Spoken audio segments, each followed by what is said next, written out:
Hello guys, के छ खबर होइन? आई होप सबैजना सन्चै हुनुहुन्छ होला। म पनि यता सन्चै नै छु भन्न चाहन्छु।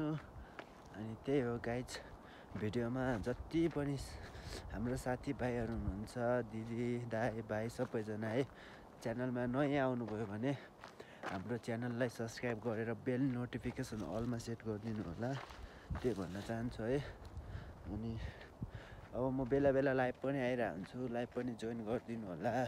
त्यही हो गाइज, तपाईँहरूको एक सब्सक्राइबले हामीलाई मोटिभेट गर्छ क्या भिडियो बनाउन है। अनि भिडियो राम्रो लागेन भने कमेन्ट गर्न सक्नुहुन्छ, यस्तो यस्तो गर्नु पऱ्यो भनेर है। हामी चाहिँ त्यही हो भिडियोमा अलि त्यही हो हामी भिडियो इन्क्रिज गर्ने अलि कोसिस गर्छौँ है गाइज। सो गाइज त्यही हो न, आलु पोलेर खाने चाहिँ अनि पहिला हामी त्यही 6-7 जना केटाहरूले बनाएको थियो है। अब अरू चाहिँ आएन, एउटा मेरो भतिज छ, त्यो र म त्यसले ल्याइहाल्यो है। अहिले उता गएर त्यो चाहिँ फेरि अहिले आउँथ्यो होला मसँग, अनि त्यो चाहिँ माथि गएको छ के। त्यो चाहिँ माथि मतलब माथि भन्नाले त्यो माथि बाटोदेखि गएको छ। त्यो मुरो ल्याएर आउने अरे, त्यसको बुवाले नत्र गाली गर्छन् गरे। अनि म चाहिँ तल रोड गएर तल देख्न सक्नुहुन्छ गाइज, खोला है, हाम्रो चौतुलो तालबाट आएको खोला। अनि त्यही हो गाइज, उसको बुवाले अहिले गाली गर्छ अरे। अनि त्यही भएर त्यो यो माथिदेखिको बाटो चाहिँ मुरा ल्याउन गएको छ। म चाहिँ अब यो रोड हुँदै अगाडि जान्छु। अगाडि गएर यो टक्क यो आलु पोलिरहेको छु होइन गाइज। अनि त्यो आउँछ सँगै खाने, अनि त्यहाँदेखि सँगै घरतिर आउने हो होइन गाइज। त्यही हो है। अनि बाँकी चाहिँ अहिले देखाउँछु है तपाईँहरूलाई, भ्यू हेर्न सक्नुहुन्छ है। अब त्यही हो गाइज, आलु पोलेर पनि यतैतिर खाइन्छ जस्तो लाग्यो है मलाई त। किनभने अब उतातिर पानी छैन नि होइन, अहिले पानी तिर्खा लाग्यो भने कहाँ गएर खाने हो क्या। त्यही भन्दा नि म चाहिँ अहिले अब हुन्छ नि त, अब पानी छ, अब के टाढो जाने होइन। म आलु सालु पोल्दै गर्छु, त्यो भतिज आउँछ अनि म दाउरा साउरा खेरि आलु सालु पोलिरहेको छु होइन गाइज। त्यो भतिज आउँछ अनि पोलेर खाने है, त्यही हो। बाँकी देख्न सक्नुहुन्छ यता है, यो पोखरीको पानी खाने हो क्या, देख्न सक्नुहुन्छ। यहाँदेखि आउँछ क्या पानी गाइज, पानी यहाँदेखि आउँछ है, यस्तो छ है हाल चाहिँ। त्यही हो गाइज, अब म दाउरा साउरा गर्छु टक्क ल्याएर न, त्यही हो। बाँकी आलु पोलेर है खानुपर्छ अब, त्यही हो है। सो गाइज यता हेर्नु, दाउरा पनि होइन भाँचिसकेको छु। अब थोरै गऱ्यो भनेपछि अब दाउरा पनि पुगिहाल्छ, आलु पोलेर टक्क खानुपर्छ है गाइज अब। सो गाइज यता हेर्न सक्नुहुन्छ है, बाख्रा पनि आइसकेछन्, घर लग्नेवाला नि भइसक्यो बाख्रा है। त्यही भएर यता बाख्रा पनि हेर्न सक्नुहुन्छ। उहाँ चाहिँ ठुलो है मेरो, म चाहिँ अहिलेसम्म दाउरा गरेँ है। दाउरा पनि हेर्नु तपाईँ, यति छ है दाउरा, हेर्न सक्नुहुन्छ गाइज। गाउँको भ्यू है, मेरो गाउँको उता यो गाउँ मेरो थापा गाउँ है। सो गाइज त्यही हो न, मैले दाउरा पनि यति धेरै खेलिसकेँ है। अब यहाँ नजिकतिर हुन्छ नि त गाइज, आगो सागो बाल्नुपर्ने हुन्छ। यता मलाई हेर्न सक्नुहुन्छ है, यता टक्क लगाएर है। अब गाउँतिर पनि बेल बुल्न लागिसकेको छ गाइज। हाम्रो गाउँ पुरै घामले टल्छ, राम्रो देखाउँदैन है गाइज अहिले त। त्यही हो गाइज, टक्क लगाएर खुन्नुपर्ने छ होइन। त्यही हो गाइज, खुनेर यो टक्क आलु राख्ने ठाउँ बनाउनु पर्ला।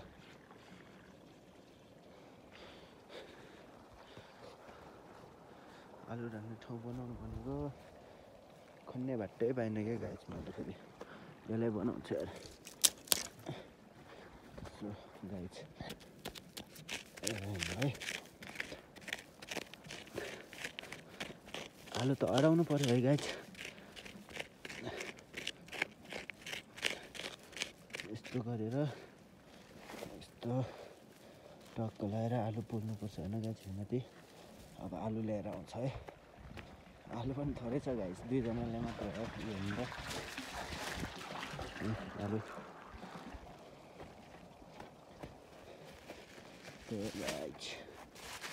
आलु पनि थोरै छ यस्तो दाउराले त पोलिहाल्छ है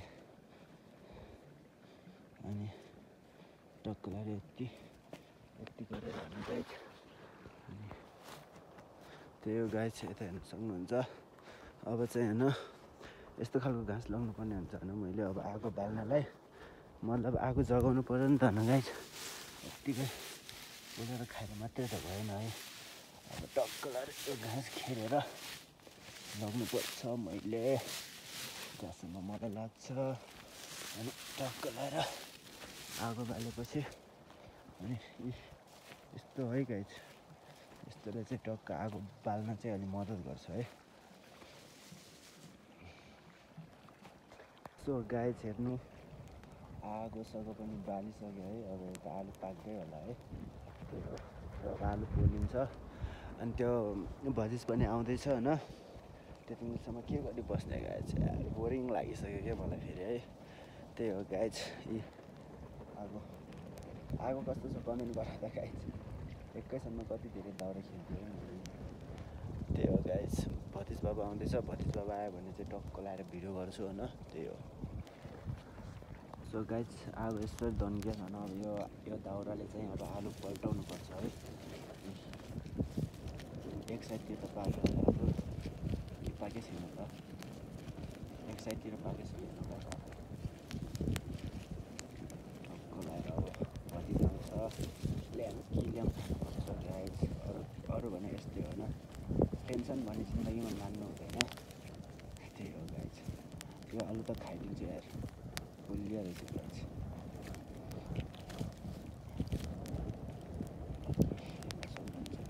आधी आलु पाकेको छैन क्या पल्टाउनु पर्छ यसलाई चाहिँ नपोलौँ दाउरा थप्छु गाइज सबै दाउरा हालिदिउँ क्या हो ए गाइज दाउरा पनि सक्यो आलु पनि पोलेर ठ्याक्कै भ्याइन्छ जस्तो लाग्यो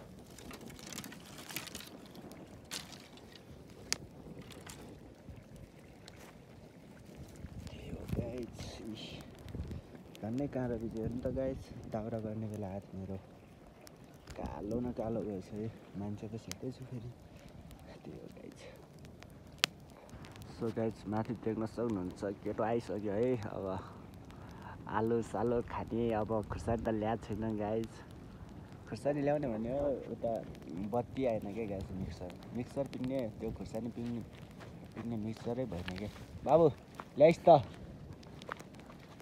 गाइज यही हो अब टक्क लगाएर आलु खानुपर्छ त्यही हो ल गाइज गाइज मलाई पनि यता दिइसक्यो केटाले है तँ पनि खान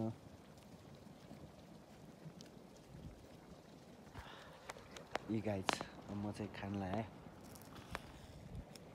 बोक्रा सोक्रा भालै हुन्न है गाइज खानु बाबा हामीलाई भइहाल्नु त सबभन्दा आलु रोटा केटाले खाना खा बोक्रासँगै खाइदियो क्या डरेको छ क्या के हुन्न केही छैन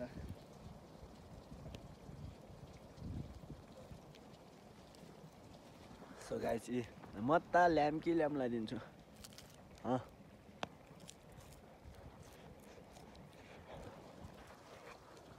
सो गाइज आलु सालु खाएर पनि सक्यो होइन अब उता त्यसले चाहिँ आगो मार्दैछ अनि यस्तो जङ्गलतिर आयो भने आगो बाल्यो भने आगो चाहिँ निभाउनै पर्छ है त्यही भएर नै मैले अघि यो पानीको नजिक आगो बालेर आलु पोल्यो भने गाइज त्यो अब घरतिर जानु लाग्यो हामी एकछिन घरतिर जाने बेला तपाईँले देखाउँछु है सो गाइज हेर्नु सक्नुहुन्छ अलिक आगो निभाउने नयाँ टेक्निक हो यो उनीहरूले चाहिँ नयाँ टेक्निक लाउँदैछन् ल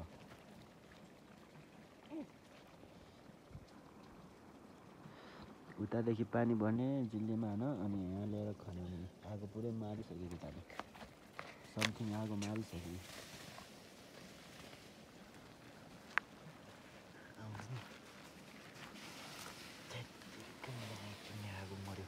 आगो मऱ्यो भने केटा मऱ्यो अब हिँड्नुपर्छ होइन सो गाइज आलु सालु खाएर हामी अब हिँड्न लाग्यो है अब घर हिँड्नुपर्छ 6 बजिसक्यो राति पर्न लागिसक्यो हेर्नु गाइज भर्खरै मुख धोएको होइन खासै अब त्यही हो भर्खरै मुख धुएँ आलु खाएर कालो न कालो लागेको थियो क्या गाइस त्यही भएर मुख धुएर ए अगाडि बत्ती झिमिरहेछ मैले चाहिँ दाउराको भारी उता राखेर चाहिँ है बोक्छ केटाले दाउरा टक्क लाएर तिमी किन यस्तो बाबु त्यही हो गाइज भारी ल उठाउनु पर्छ खाद्य ओ गाइज भारी त केटाले कडा गरौँ ल्याएको छ यार यसलाई मैले उठाउनै सकिनँ भने सो गाइज यता यता गाइज केटी जस्तो गरेछ चिस्साले म भन्दाखेरि चिसो नमानेर मुख धुइदिएर है त्यही हो गाइज अब हिँड्नुपर्छ घरतिर हिँड्न गएको हामी अब उता हाम्रो घर गाउँ केटो अगाडि हिँड्छ म चाहिँ बिस्तारै हिँड्छु त्यही हो हाम्रो गाउँको खेतहरू देख्न सक्नुहुन्छ कसलाई मनपर्छ यसो न कमेन्ट हानिदिनु होला तल घोडा चढिरहेछ भाइ अगाडि हिँडिरहेछ म चाहिँ भिडियो बनाउँदै गएको छु क्या गाइज त्यही हो सो गाइज अब हामी घर पुगिसकेको छौँ होइन हेर्न सक्नुहुन्छ घर पुगिसक्यौँ अनि त्यही हो गाइज आजको ब्लग इन्ड